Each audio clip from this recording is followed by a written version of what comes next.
Who were the mysterious Chachapoya, known as the Warriors of the Clouds? Why did they choose to build their stone fortresses high in the misty Andes on mountaintops where few others dared to live? How did they carve the massive walls of Kuelap, create cliffside tombs suspended above deep valleys, and preserve their dead as haunting mummies hidden in caves? What secrets lie behind their rituals, their sudden disappearance, and the legends that even the mighty Inca respected and feared?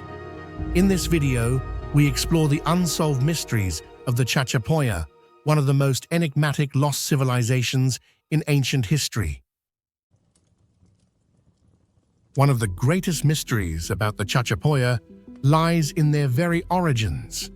Unlike many other civilizations of the Andes or the Amazon, the Chachapoya left behind no direct records, no writing, no epics, no inscriptions of traditions or creation myths.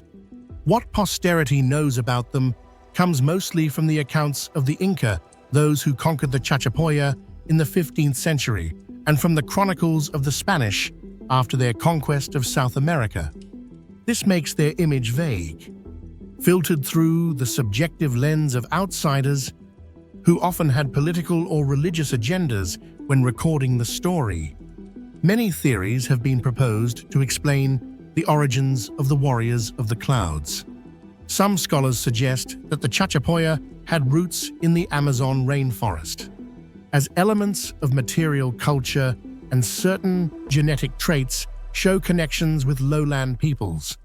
If so, the question arises, why would they abandon such a resource-rich environment like the Amazon to migrate up into cold, high mountains, shrouded in year-round mist with limited farmland? This hypothesis paints a dramatic picture. Perhaps they were once an Amazonian community that was driven out, forced to seek refuge in the forbidding mountains in order to survive. On the other hand, some archaeologists believe that the Chachapoya were actually a branch of an ancient Andean people, developing independently in the northern highlands of Peru. Their stone-built ruins, burial customs, and social organization all suggest closer ties to highland cultures than to rainforest communities. If this is the case, the Chachapoya might be considered one of the native Andean cultures that formed and grew early on, alongside other major centers, but were later overshadowed by the overwhelming power of the Inca. Whether Amazonian or Andean, the Chachapoya's choice of settlement remains a challenging mystery. The land they lived in was not fertile plains or vast valleys, but steep mountain slopes more than 2,000 meters high, perpetually damp and blanketed in clouds. This was not only a harsh environment for farming, but also required physical strength and high levels of organization to sustain life. Perhaps the cloud-covered mountains themselves became a natural shield against outside intrusion, while fostering a distinct identity, isolated yet proud. It is also possible that their choice had spiritual significance.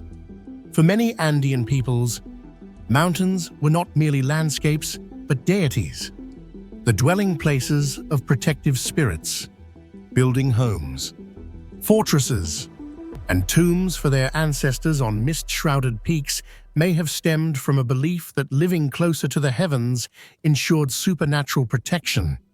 In this way, the Chachapoya transformed their living space into a bridge between earth and sky, at once a place of residence and a sacred symbol of existence.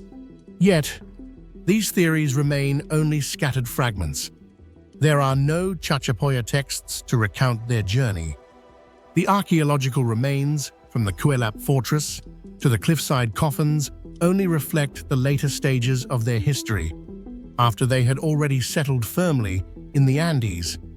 Their original roots, the place they came from, and the reason they chose to live in the clouds remain unknown. Were they descendants of a bold Amazonian community seeking new land?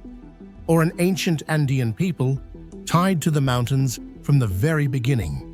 It is precisely this absence of a direct voice that makes the Chachapoya so fascinating to posterity. They are a mirror of historical mystery, a powerful people respected by the Inca, recorded with astonishment by the Spanish, yet leaving no words of their own. Perhaps this is what has turned the question of their origins into one of the greatest enigmas of the Andes. Where did the Chachapoya truly come from? And why did they choose the perilous mountaintops, eternally cloaked in mist, to build a world of their own? Hidden at an altitude of more than 3,000 meters above sea level, among the deep green mountains and mist-shrouded forests of northern Peru, Kuelap emerges as a monumental stone relic, at once wild and steeped in mystery. Nicknamed the Forgotten Machu Picchu, this site carries a grandeur no less than the famed Inca heritage, and many scholars even argue that Kuelap may be one of the greatest pre-Columbian constructions ever built. Its massive fortifications, with walls rising up to 20 meters and stretching more than 600 meters along the mountainside, overwhelm visitors and evoke the impression of a power beyond the ordinary. The stones, stacked without mortar, have stood firm for millennia, as if defying both time and nature. Paradoxically, a wonder of such scale and majesty was left in obscurity for centuries, cloaked in moss and mist, only to be awakened by the modern world some 200 years ago, reviving unanswered questions about its origin and true purpose. What makes Kuelap truly fascinating is the contradiction in the function it seems to suggest. At first glance, anyone could imagine it as a massive fortress built for defense. The colossal stone walls, thick and densely layered without the use of mortar, have stood firm for millennia, giving the impression of a structure that was nearly impregnable. Its entrances were designed narrow and steep, allowing only one or two people to pass at a time, a classic defensive strategy to control movement and prevent enemies from rushing in. Inside Kuelap, archaeologists have uncovered more than 400 structures of various kinds: houses, plazas, watchtowers, all interconnected to form an expansive complex resembling a miniature military city. With such a layout, Kuelap stands as clear evidence of the Chachapoya's determination to protect their community from external threats, while also revealing a remarkable level of social organization that surpassed many contemporary societies. Archaeological evidence reveals that Kuelap was not merely a military fortress, but also carried profound religious and ceremonial significance. Within the complex, researchers have uncovered traces of sacred structures, small temples interspersed among dwellings, walls adorned with carvings of birds, snakes, and abstract motifs that reflect the Chachapoya's cosmological beliefs. Notably, the presence of pits containing human bones suggests that rituals of sacrifice or ancestral commemoration once took place here, affirming Kuelap's spiritual role in community life. Many scholars argue that the massive stone walls were not solely intended for defense, but also served as a symbol of spiritual authority, a display of wealth and social status. In this perspective, Kuelap can be likened to the pyramids of Egypt or the ziggurats of Mesopotamia, both an architectural achievement and a bold declaration of the power and faith of a civilization. The most puzzling aspect of Kuelap is that it seems never to have witnessed a siege or major battle. Despite its massive scale and imposing fortifications, excavations have uncovered no signs of violent destruction, no thick layers of ash from a great fire, nor evidence of hastily dug graves from a massacre. Instead, soil layers and traces of daily life suggest that its inhabitants abandoned the city gradually, leaving it to be reclaimed by nature. Trees sprouted from the foundations of old houses, moss spread across the towering walls, and the Andean mist slowly consumed every corner of the fortress. The great question remains, why would a community spend centuries constructing such a monumental achievement, only to abandon it in silence, leaving no explanation for future generations?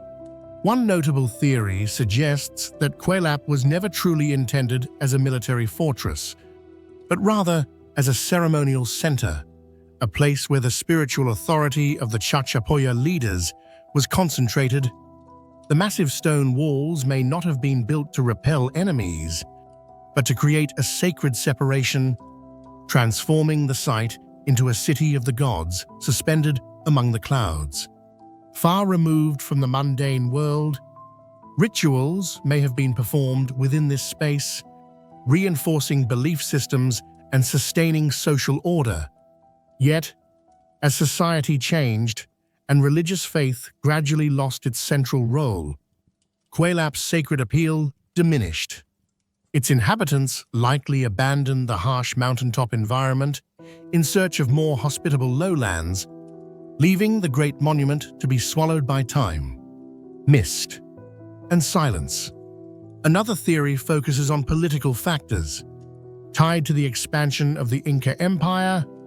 As the Inca extended their dominion, the Chachapoya were forced to confront a power marked by tight organization, formidable military strength, and a superior administrative system.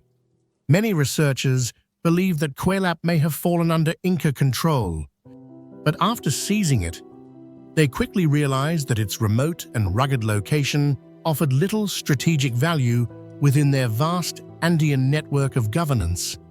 Maintaining such a large center in such a harsh, inaccessible environment would have drained resources without yielding meaningful benefits. For this reason, the Inca may have chosen to let Kuelap decline naturally, treating it more as an abandoned relic than a fortress worth preserving. If this theory is correct, Kuelap's desolation was a direct consequence of territorial reorganization and the pragmatic ruling strategies of one of South America's most powerful empires, beyond politics and religion. Many scholars also emphasize environmental factors as a crucial cause behind Kuelap's decline. The northern Andes is heavily affected by climate fluctuations, particularly the El Niño phenomenon, which brings cycles of prolonged drought or sudden, destructive rains. If water sources dried up and the soil grew increasingly barren, sustaining a large community at an altitude of over 3,000 meters would have become an insurmountable burden. In such a context, the Chachapoya people may have been compelled to abandon their city in the clouds and migrate to the lower valleys, where milder climates and more fertile lands could ensure the long-term survival of their community. What makes Kuelap extraordinary is the impression of grandeur mixed with mystery that it evokes. Unlike Machu Picchu, where the Inca showcased their sophistication through refined craftsmanship, Kuelap conveys a raw, rugged beauty, as if built to defy time rather than to display aesthetics. Its colossal stone walls, round stone houses, harkening back to ancient traditions. And above all, the surreal mist swirling around the site give visitors the sense of entering a city born from legend. Today, Kuelap is not only an archaeological site, but also a symbol of Chachapoya resilience and mystery. It raises questions still unanswered. Was it a military fortress, a ceremonial center, or a fusion of both? For what purpose did the Chachapoya devote such immense effort to construct this wonder? And why did they abandon it so quietly, leaving it to be consumed by moss and mist? That question, after centuries, still drifts in the fog of the Andes. Perhaps Kuelap's silence itself is the strongest reminder that civilizations, no matter how great, can be enveloped by time, leaving behind only cold stone walls and an unsolved enigma. High in the misty Andes, where clouds cling to sheer cliffs, the Chachapoya left behind a legacy unlike any other. While the Egyptians built pyramids and the Inca carved tombs into stone, the warriors of the clouds carried their dead to places where only birds could fly, perilous cliffs suspended between earth and sky. In life, they defied their environment, and in death, they turned the mountains themselves into haunting sanctuaries, leaving behind a funerary art that still unsettles and fascinates the world today. The anthropomorphic wooden coffins of the Chachapoya are regarded as some of the most striking and enigmatic examples of funerary practices in the northern Peruvian Andes. Unlike ordinary burial customs, they chose massive hollowed-out tree trunks to hold the deceased, then carefully carved or decorated the exterior with symbolic human figures, sometimes adding masks or distinctive details such as eyes, noses, or recognizable features. From a distance, these coffins appear like giant statues standing tall on the cliffs, their unseen eyes gazing out over the vast valleys, like silent sentinels guarding sacred land. What astonishes researchers even more is that many of these coffins were placed dozens of meters high on sheer rock faces, locations so inaccessible that even with modern climbing equipment, they remain difficult to reach today. A profound question lingers: how did the Chachapoya, with the limited technology of their time, manage to transport and position such heavy coffins on these perilous cliffs? And more importantly, why did they choose nearly unreachable places to lay their ancestors to rest? This mystery is not merely one of engineering, but also a window into their spiritual beliefs and the way the Chachapoya perceived the connection between life, death, and the supernatural world. Not stopping at wooden coffins, the Chachapoya also left behind unusual funerary legacies in the form of clay effigy statues, commonly known as Purun machos. These sarcophagi stood between 2 and 3 meters tall, rough in form, yet exuding a strange sense of grandeur. Oversized heads, broad shoulders, and faces painted or carved with bizarre motifs, sometimes fierce, sometimes surreal to the point of being unexplainable. This strangeness has led many to associate them with guardian spirits or protective deities. Placed along towering cliffs, they formed a silent but menacing line, like a supernatural army standing watch at the border between the human world and the sacred realm. These statues were not merely artistic or religious symbols.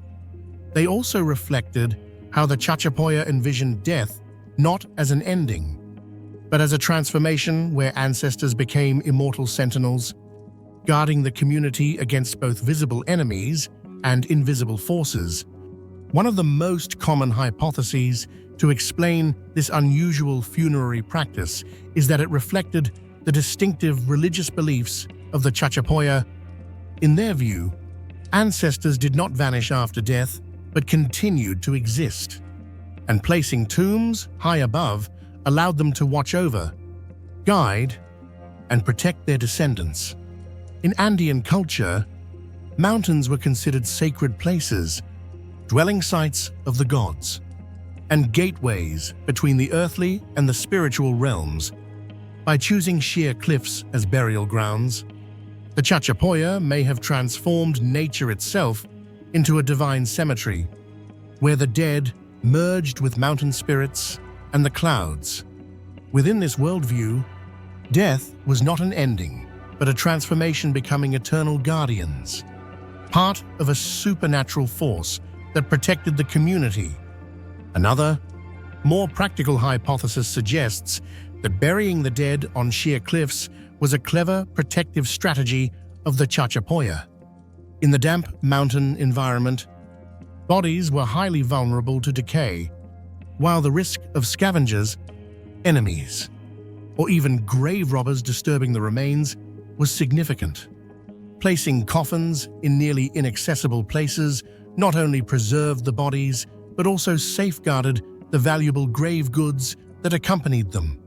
Beyond practicality, this act carried powerful social symbolism. Burials in high and perilous locations affirmed the authority, strength, and inviolability of the lineage. Thus, cliff burials were not merely a pragmatic solution against nature and human threats, but also a silent declaration of power, prestige, and the enduring legacy of the Chachapoya community.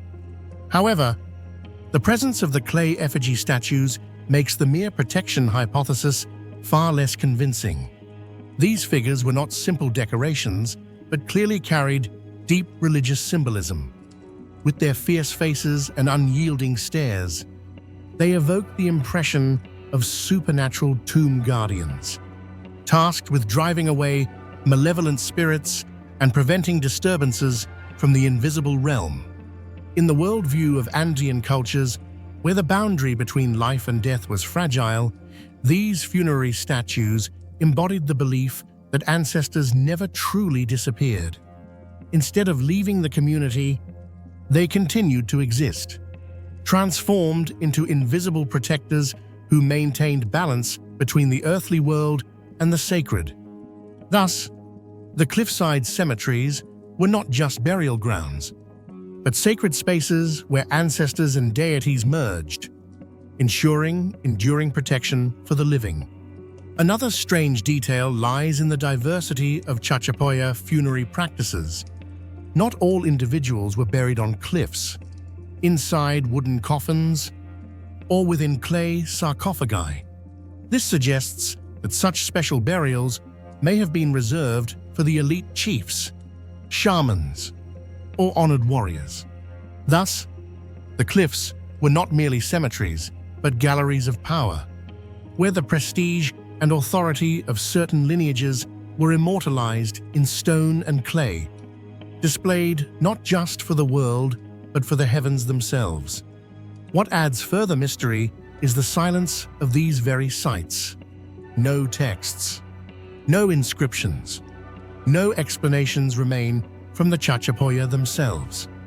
Everything we know comes from speculation based on location, appearance, and a few artifacts found inside. This silence turns every coffin, every sarcophagus into an unsolved riddle. Today, Chachapoya funerary monuments have become a point of fascination for both archaeologists and travelers. The image of giant clay statues, standing motionless amidst swirling mists, evokes a feeling that is both sacred and unsettling. They remind us that some civilizations chose to express their beliefs and their haunting visions of death not underground or within pyramids, but precariously on cliffs, where humans appear as small wanderers beneath the vast sky. And so, a great question still lingers. Why did the Chachapoya choose such unreachable places for their ancestors' burials? Was it because, in their worldview, the dead needed to be elevated, set apart, transformed into supernatural figures watching over the community? Or was it simply a practical way to shield remains from earthly destruction? Whatever the truth, Chachapoya funerary art remains a testament to the uniqueness and mystery of a vanished civilization, leaving humanity not only relics, but also a haunting spiritual legacy, forever shrouded in the mists of the Andes. Among the mysteries surrounding the Chachapoya, none provokes as much curiosity as their appearance. Unlike the Inca or Maya civilizations that left behind reliefs, portraits, and vivid depictions of rulers and deities, the Chachapoya produced no direct evidence, no statues, no carvings, not even symbolic art hinting at their looks. What remains are only descriptions through the eyes of outsiders, mainly the Inca, who conquered them in the 15th century, and Spanish chroniclers of the 16th century. From these indirect sources emerged a controversial image. The Chachapoya was said to be unusually tall, with fair or light skin, and sometimes hair described as blonde or reddish. Such traits set them sharply apart from the typically shorter, darker-skinned, black-haired peoples of the Andes, and in some accounts, they were even compared to Europeans. This image, lacking any authentic voice from the Chachapoya themselves, became the spark for endless speculation, blurring the line between observation, exaggeration, and myth. In Spanish chronicles, the Chachapoya are often described as markedly different from other native peoples of the Andes. Chroniclers recorded that they were taller and fairer-skinned, with some accounts even mentioning individuals who had blonde or reddish hair, details that seemed extraordinarily rare in the South American highlands. These descriptions portrayed the Chachapoya as a curious exception, in stark contrast to the shorter, darker-skinned, black-haired communities more commonly encountered by the Spanish. For 16th century Europeans, accustomed to a familiar image of Andean populations, the notion of a taller, fairer people hidden within the mountain mists was both surprising and intriguing. This unusual portrait helped cement the Chachapoya's image as outsiders within their own homeland. The image of the Chachapoya as tall and fair has ignited centuries of scholarly debate, raising the question of whether these traits were genuine or the product of exaggeration by Spanish chroniclers. Some argue that such descriptions reflect real genetic distinctions, while others believe they were distortions crafted within the colonial mindset. In the context of conquest, the Spanish often reshaped the identities of native peoples to fit their own narratives, at times depicting them as savage and in need of civilization, at other times romanticizing them as a noble but doomed people, whose fall highlighted the grandeur of the conquerors. This duality between supposed reality and ideological construction makes it difficult to separate fact from myth, leaving the Chachapoya's true appearance suspended in ambiguity. One hypothesis argues that the Spanish deliberately exaggerated the differences of the Chachapoya to set them apart from the Inca. In Spanish eyes, the Inca embodied order, discipline, and imperial strength, while the Chachapoya were portrayed as fierce, independent, yet doomed to defeat. By painting them as taller, fairer, and even more beautiful, chroniclers may have been shaping a contrast that fit their narrative needs, the Inca as the formidable empire and the Chachapoya as the noble but tragic others. Such portrayals also resonated with European readers who found it easier to relate to a people described as physically closer to themselves. In this way, the Chachapoya became a dramatic literary device, half historical reality, half colonial invention, crafted to add depth and allure to the Spanish story of conquest. Another line of interpretation suggests that the Chachapoya may indeed have possessed distinctive physical traits that set them apart, at least to some degree, from neighboring Andean populations. Archaeological digs in their burial sites have unearthed numerous skeletal remains, and preliminary osteological studies indicate that the Chachapoya were, on average, somewhat taller than the Inca or other groups living in the Andes during the same period. This observation lends a certain weight to the chronicler's descriptions of their imposing stature.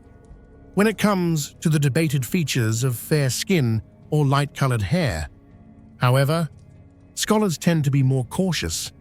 Many argue that these characteristics might not have been widespread, but rather rare variations in pigmentation that naturally occur within any large human population. In an expansive and ecologically diverse region like the Andes, genetic diversity would have been inevitable, and even a small minority with unusual traits such as lighter brown hair, reddish tones, or a paler complexion could easily have captured the imagination of foreign observers. To the Spaniards, unaccustomed to such variations among the Andean peoples they encountered, these differences may have appeared far more striking than they truly were, leading to descriptions that emphasized or even embellished such anomalies until they became central to the Chachapoya legend. Some of the boldest theories about the Chachapoya attempt to explain their supposed unusual appearance by linking them to ancient migrations from far beyond the Andes. A number of non-mainstream researchers have speculated that they might have descended from northern groups moving down through South America, from coastal civilizations along the Pacific who carried distinct cultural traits, or even from trans-oceanic voyagers arriving long before Columbus. Such ideas often rest on perceived differences in physical features or on cultural practices that appear unusual when compared to neighboring Andean peoples. Yet despite their appeal, these claims lack strong archaeological or genetic evidence to support them. Excavations have not revealed artifacts pointing to direct contact with distant regions, and genetic studies, though limited, show no trace of clear European or other foreign ancestry. For now, these migration theories remain more imaginative speculation than scientific conclusion. Modern genetic research on the Chachapoya remains extremely limited, largely because of the unforgiving environment in which they once lived. The cloud forests of northern Peru are damp and acidic, conditions that accelerate the decomposition of organic matter and make it nearly impossible to preserve intact DNA samples. Only a handful of genetic fragments have been recovered, and the studies conducted so far indicate that the Chachapoya shared markers typical of indigenous South American populations. With no clear evidence of European or other foreign ancestry, yet these findings cannot be considered definitive, as the sample size is far too small and the material often degraded. This scientific gap leaves the question unresolved, while hard evidence points toward their belonging firmly within the indigenous genetic landscape.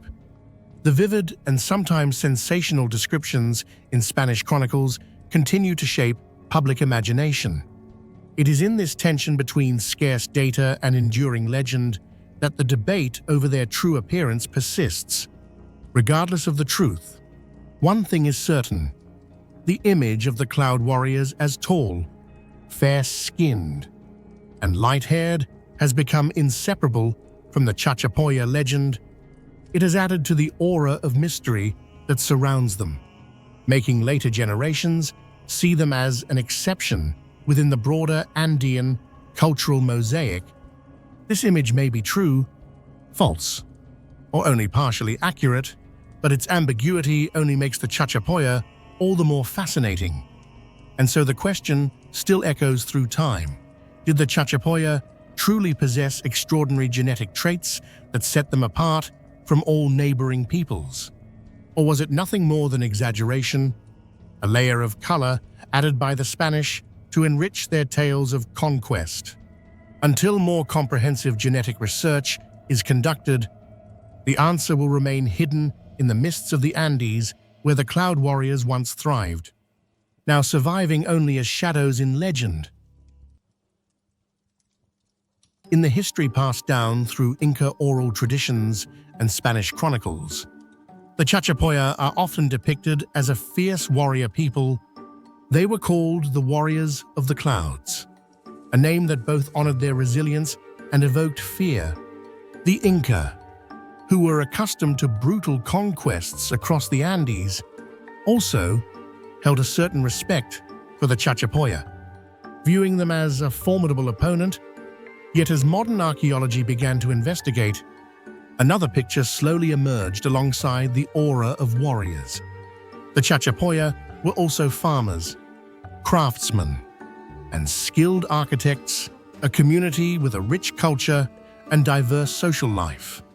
Not merely centered on warfare, archaeological evidence has revealed a lesser-known, yet crucial aspect of the Chachapoya, their remarkable ability to master nature in order to sustain their communities.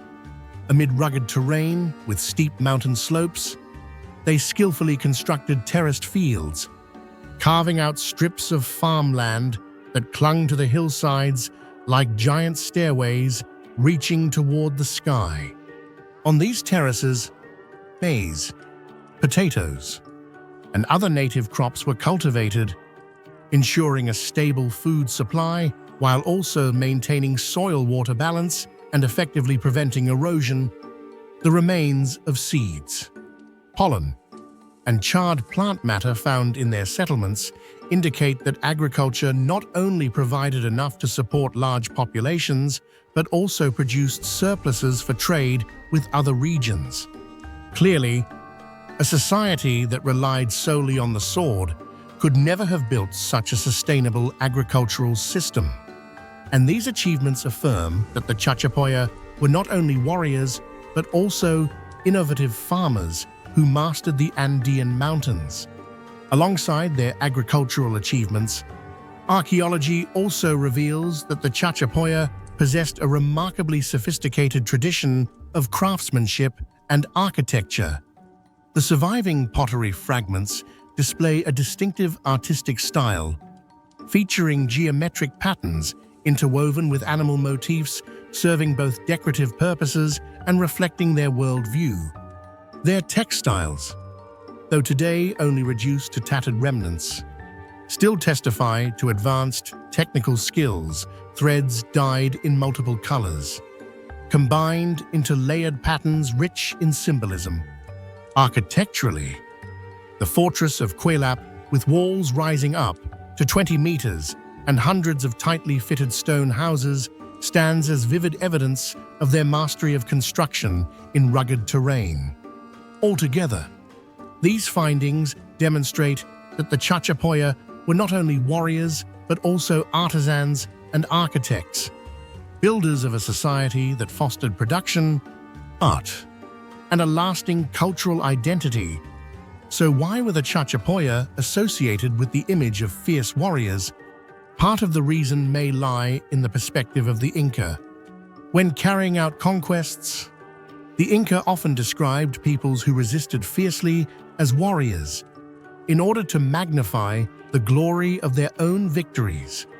In the case of the Chachapoya, their rugged homeland, fortified citadels like Kuelap, and tradition of stubborn resistance turned them into a symbol of defiance. Thus, the name Warriors of the Clouds was born, reflecting the truth of their fighting spirit. But also infused with political propaganda, a major mystery remains: what was the true nature of the Chachapoya? Were they truly a military civilization, focused primarily on war? Or was the image of warriors merely a cloak draped over them by the Inca and the Spanish? The answer likely lies in a blend. The Chachapoya certainly wielded weapons, built fortresses, and resisted enemies. But at the same time, they were also mountain dwellers who farmed, developed crafts and architecture, and maintained a rich social life. It was precisely this duality that made them so fascinating, a people who knew how to fight for survival amid great powers, while also nurturing a distinctive culture. And perhaps the title Warriors of the Clouds reflects only half the truth. The other half, the farmers, the artisans, the hands that built a stone city in the clouds, forms the deeper essence of the Chachapoya spirit. In the history of the Andes, conquests and assimilations among peoples were inevitable. Yet few cases left as many unanswered questions as the relationship between the Chachapoya and the Inca Empire. When the Incas began to expand their power from Cusco, they encountered many formidable opponents. But the Chachapoya land with its rugged mountains and dense cloud forests, stood out as one of the most troublesome challenges. In the 15th century, under the rule of Inca king Tupac Inca Yupanqui, after many campaigns, the Chachapoya were finally subdued. But this submission was not the end. On the contrary, it opened a long and turbulent chapter where the Cloud Warriors were rebels, allies, and subjects all at once, a complex relationship never fully explained. The Incas regarded the Chachapoya as one of the most unyielding opponents in the Andes. Records from the Inca era reveal that the conquest of this land faced not only fierce local resistance, but also the harshness of its terrain. Narrow valleys, towering cliffs, and endless humid cloud forests made it nearly impossible for Inca armies to apply their usual strategies. Yet, with overwhelming numbers and strict discipline, they eventually managed to impose their control. Still, this was not a complete annihilation, but rather the imposition of authority from above. Beneath the facade of submission, the spirit of resistance among the Chachapoya continued to smolder, ready to flare up again whenever the opportunity arose. In reality, after being subdued by the Incas, the Chachapoya never truly submitted. Instead, they repeatedly rose up against Cusco's authority. Both Inca records and later Spanish chronicles mention sporadic uprisings, proving that their longing for freedom was never extinguished. Their unique geographic position on the northern edge of the empire made controlling this territory even more difficult. The Incas were forced to station garrisons and establish strict administrative systems to keep them under control. Yet they could never fully quench the flame of resistance. Perhaps it was precisely this resilience that earned them the title Cloud Warriors, a name that both acknowledged their courage and served as a warning of the constant threat emanating from this rugged land. When the Spanish set foot in South America in the early 16th century, the already tense relationship between the native peoples and the Inca Empire became even more entangled. The arrival of these European conquerors, armed with steel weapons, war horses, and unfamiliar tactics, created a new and precarious balance of power. In this context, the Chachapoya faced a difficult choice: continue struggling under Inca domination, or seek opportunity through these foreign newcomers. Many Chachapoya groups chose to ally with the Spanish, a path that remains controversial to this day. Why would an indigenous people join hands with invaders instead of uniting with their fellow Andean neighbors to defend their shared homeland? This is the very question that has haunted historians for centuries. One hypothesis put forward by historians is that the Chachapoya's cooperation with the Spanish stemmed from the deep despair of a people long oppressed. In their eyes, the Incas were not brothers, but rulers who stripped them of freedom, forced them into tribute and labor, and even relocated entire communities to tighten control. These wounds left lasting scars in their collective memory, ensuring that their relationship with Cusco was always antagonistic. Thus, when the Spaniards appeared with unfamiliar weapons and overwhelming military power, some Chachapoya saw it as a rare chance to break free from their chains. They accepted the gamble, even if it meant a new form of subjugation, in the end driven by the hope of reclaiming at least a breath of the freedom that had been stolen from them for generations. Another hypothesis suggests that the Spanish cleverly exploited the existing rivalries among the Andean peoples to serve their conquest. The age-old strategy of divide and rule was applied to the fullest, with promises of freedom, privileges, or special treatment. They gradually persuaded discontented communities, including the Chachapoya, to side with them.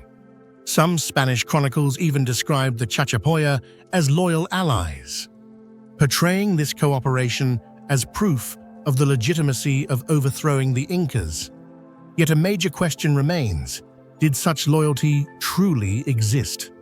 Or was it merely a narrative crafted to justify European conquest, turning the victims into supposed witnesses for the conqueror's triumph? Not all Chachapoya chose to side with the Spanish. Some communities continued to resist, remaining loyal to the Incas, while others withdrew deep into the cloud forests, avoiding both foreign powers altogether. This reveals that Chachapoya society was far from unified. Their responses depended on each clan, each community, and their specific circumstances. Such fragmentation and lack of cohesion made them vulnerable to the storms of history, leaving them weakened and gradually erased when caught between the two colossal forces of the Incas and the Spanish. Today, scholars continue to debate whether the Chachapoya's cooperation with the Spanish should be seen as an act of betrayal or simply a survival strategy in desperate circumstances. From a modern perspective, it is easy to label them as collaborators with the invader. Yet, placing ourselves in the position of a small people caught between two colossal powers, the Incas and the Spanish, the choice may not have been betrayal at all, but rather a final gamble. For them, it might have been the fragile chance to reclaim a measure of freedom that had long been stripped away, even if the path ahead was fraught with uncertainty and peril. The greatest mystery lies in the true motives of the Chachapoya when they chose to ally with the Spanish. Did they genuinely believe that these foreign conquerors could bring freedom, or were they merely acting on instinct for survival, choosing the enemy of their enemy as an ally in a moment of desperation? The question is even harder to resolve because the Chachapoya left behind no records or testimonies of their own, leaving their voice forever silenced. What remains for posterity are only fragmented accounts from the Incas and the Spanish, two powers each driven by political agendas and personal interests, both willing to distort the truth to serve their own narrative. The greatest question still echoes across the centuries: was the Chachapoya alliance with the Spanish truly a conscious choice to oppose the Incas, or merely a desperate act of survival in one of history's harshest moments? And if given the chance to choose again, would they have decided differently? No definitive answer can ever be given, for the true voice of the Chachapoya has long fallen silent.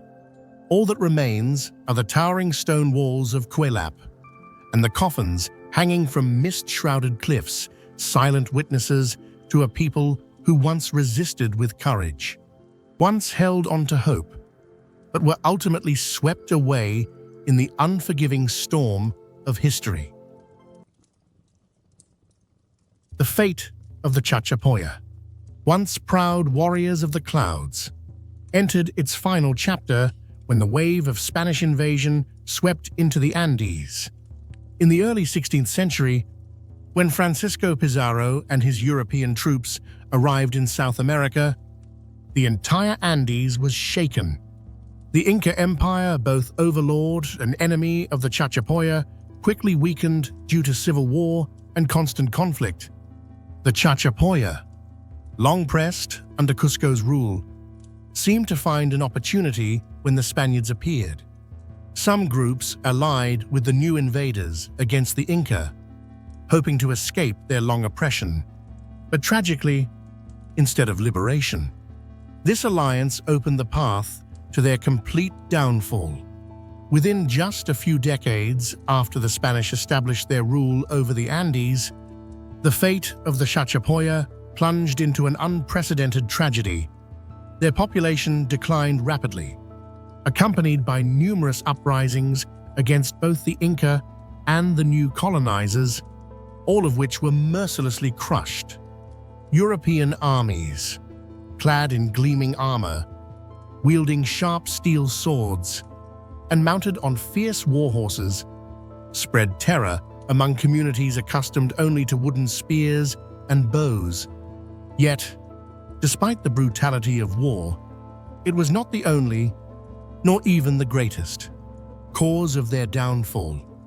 What devastated the Chachapoya even faster than swords and spears was disease, strange illnesses brought by Europeans, completely beyond the native population's ability to resist. Smallpox, measles, influenza spread violently, creeping through valleys and wiping out tens of thousands of lives in a short span of time. Spanish accounts describe villages drowned in deadly silence, where corpses were piled high and the few survivors left were too few to bury their own kin. Before the Europeans arrived, the Chachapoya was still a powerful community, their population possibly reaching into the hundreds of thousands. Yet within just one generation, that number collapsed catastrophically, leaving behind only a small fraction of their once vibrant past. In the midst of rapid decline, the culture and identity of the Chachapoya began to disintegrate piece by piece, as their population was no longer large enough to sustain communities and their independent territory was erased. They were forced to assimilate into the machinery of Spanish rule. Many groups were compelled to relocate to distant lands to labor on construction projects or plantations. Gradually losing their roots, others were forced to convert, abandoning rituals, myths, and traditions that had bound them for centuries. Children grew up in environments heavily influenced by Spanish culture, learning a new language, adopting a new faith, and slowly forgetting the tongue and customs of their ancestors. Within only a few short generations, the elements that once defined a unique civilization had faded, leaving behind only faint traces in the memory of local communities. So, did the Chachapoya truly disappear completely, or not? This remains a major question that scholars still debate today. Some argue that their disappearance was only relative, because in reality, the death of this people was not an absolute erasure, but rather a cultural and political dissolution. As an independent community with its own language and belief system, the Chachapoya ceased to exist. Yet, the people carrying their blood continued to live, blending into surrounding groups from the Inca to Amazonian tribes, to other native populations under Spanish rule. Their traces, if examined closely, can still be found hidden within local customs, rituals, and even in modern genetic data evidence that they never completely vanished. In fact, some modern genetic studies have discovered traces of the Chachapoya in the DNA of today's inhabitants of the Amazonas region in Peru, suggesting that they may not have disappeared at all. Although the data is still limited and insufficient to draw firm conclusions, the initial findings indicate that this community blended into the broader human flow of the Andes and the Amazon rainforest rather than being completely erased. In certain villages, local legends still tell of ancestors from the clouded mountains, tall, resilient people who once built towering stone fortresses amid the mist, serving as a faint yet enduring collective memory of their existence. Some folk traditions in northern Peru are still believed to bear the deep imprint of the Chachapoya, such as burial practices on steep mountain cliffs or the distinctive motifs found in weaving. Although the region underwent intense Christianization under Spanish rule, many local rituals have retained blended elements, evoking memories of an ancient culture. The original native languages gradually disappeared. Yet in the daily speech of the people, unusual words or syllables sometimes remain like tiny specks of dust from a world that has long receded into the past but has never completely vanished. Alongside the view that the Chachapoya merged into other communities, there is also the hypothesis that they truly disappeared as a civilization, not merely assimilated, but systematically erased During the conquest, the Spanish sought not only to control land, but also to deliberately eliminate the memory of peoples who had resisted them.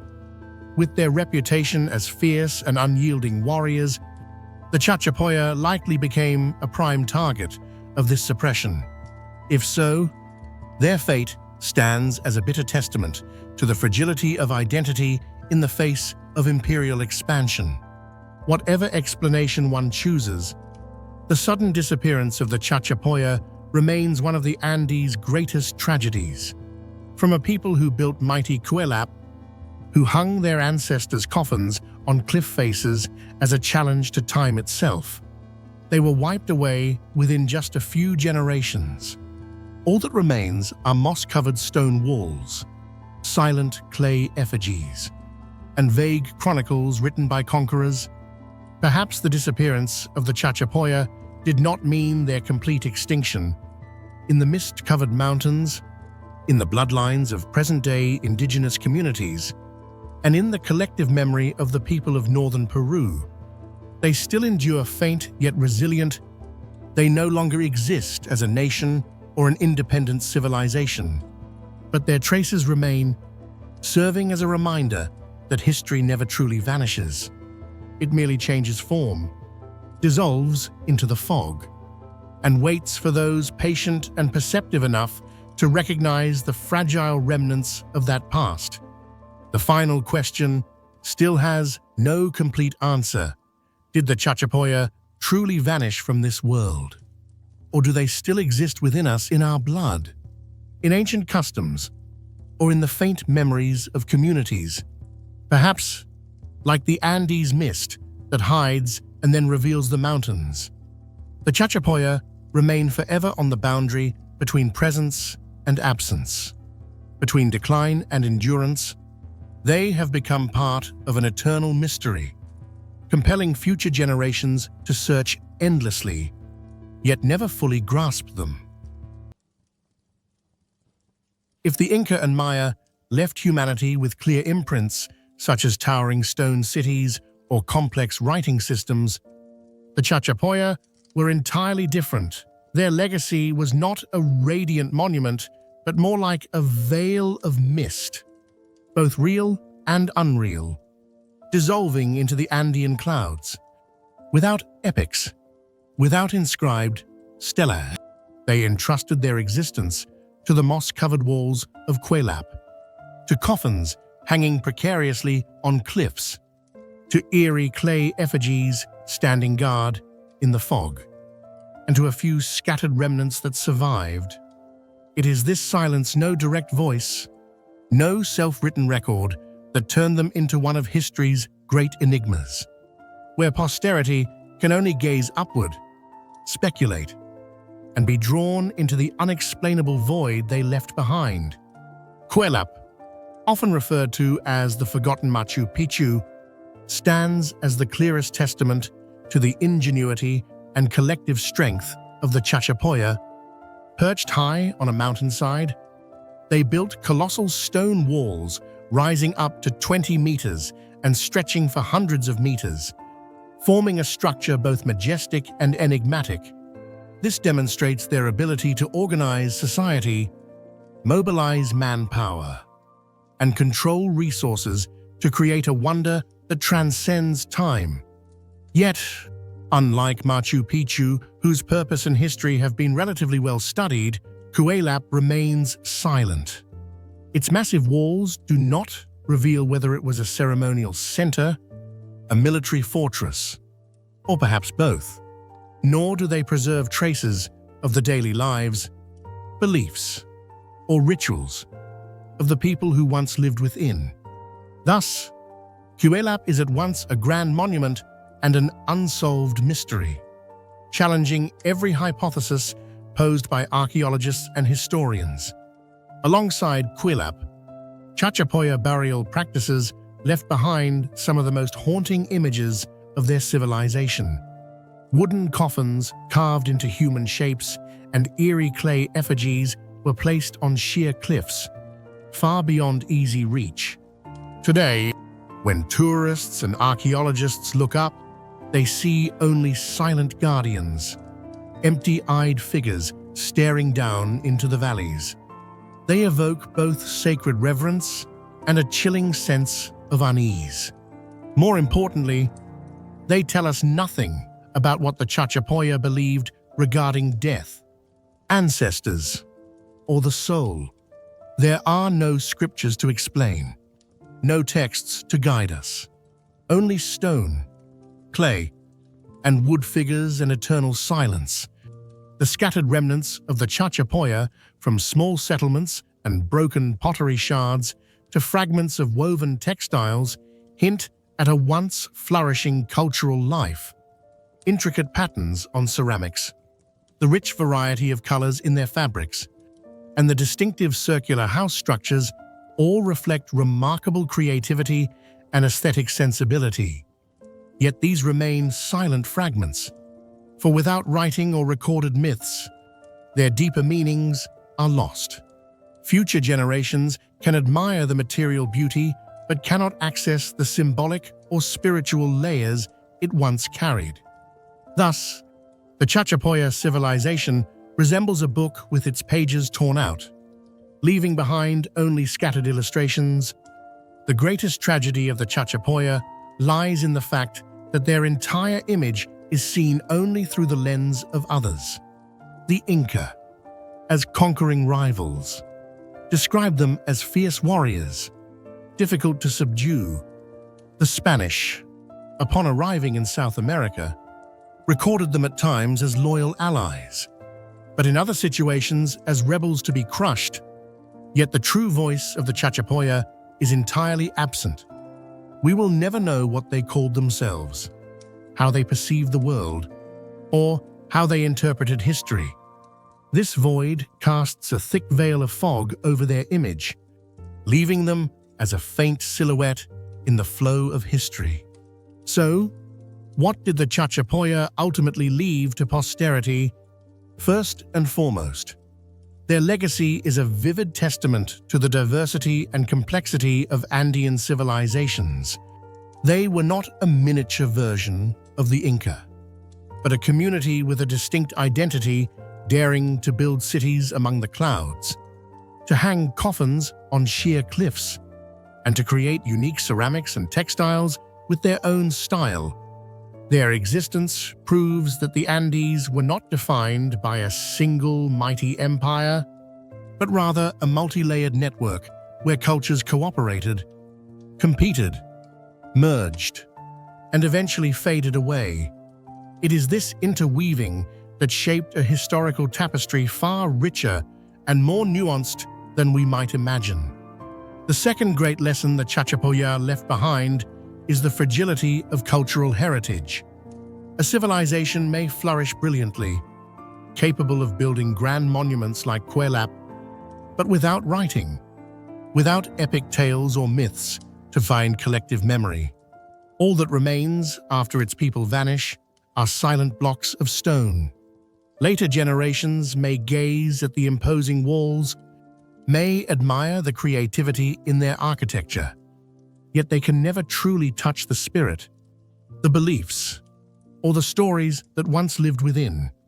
This absence proves that history is not carved solely in stone and wood, but also preserved through words and storytelling, and when those are missing, an entire civilization can be forgotten.